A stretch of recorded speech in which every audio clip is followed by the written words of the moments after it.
রাজ্যে triple engine সরকারের উন্নয়নের আমলে রাজ্যের গ্রামাঞ্চলের শিক্ষা ব্যবস্থার আদতে কতটুকু উন্নত হয়েছে তার আরও একবার প্রমাণ মিলল বিশালগড় গোলাঘাটি বিধানসভার অন্তর্গত কাঞ্চনমালা লক্ষ্মীছড়া রামকৃষ্ণ উচ্চতর মাধ্যমিক বিদ্যালয়।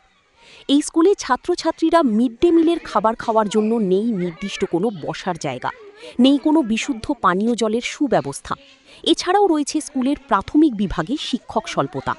প্রতিদিন ছাত্রছাত্রীরা খোলা আকাশের নিচে কিংবা গাছের নিচে দাঁড়িয়ে তাদের খাবার খেতে হচ্ছে। এছাড়াও বিদ্যালয়ের ছাত্রছাত্রীদের জন্য তেমন কোনো বিশুদ্ধ পানীয় জলের নেই সুব্যবস্থা, যার ফলে ছাত্রছাত্রীরা বাড়ি থেকেই খাবার জল স্কুলে আনতে হচ্ছে। এই শিক্ষা পরিকাঠামোর বেহাল দশা দীর্ঘদিনের, কিন্তু শিক্ষা পরিকাঠামোর এই বেহাল অবস্থা পরিবর্তনের কোনো উদ্যোগ নিচ্ছে না সংশ্লিষ্ট বিদ্যালয় শিক্ষা দপ্তর। এই বাচ্চারা এখানে মানে খিচুড়ি খাইতেছে, তারা কি জায়গা নাই আলাদা?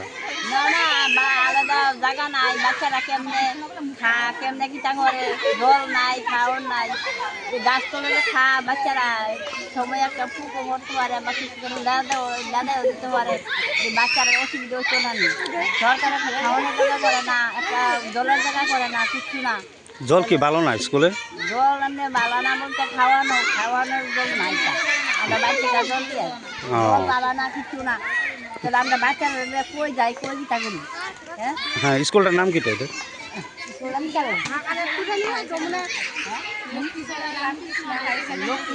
Ramakrishna high school, higher secondary school. তা আপনারা কি চাইতেছেন এখন? কি চাইতেছেন? আমরা খাওয়ানোর ব্যবস্থা চাইতেছি, জলের ব্যবস্থা চাইতেছি, সব কিছু চাইতেছি। বাচ্চারা সুবিধা একটা বৃষ্টি নামলো বা দাঁড়ানোর জায়গা নাই, বিদ্যা খাওয়ান লাগে, বিদ্যা খাওয়ান লাগে, তাহলে এটাকে বাচ্চারা অসুবিধা হচ্ছে না।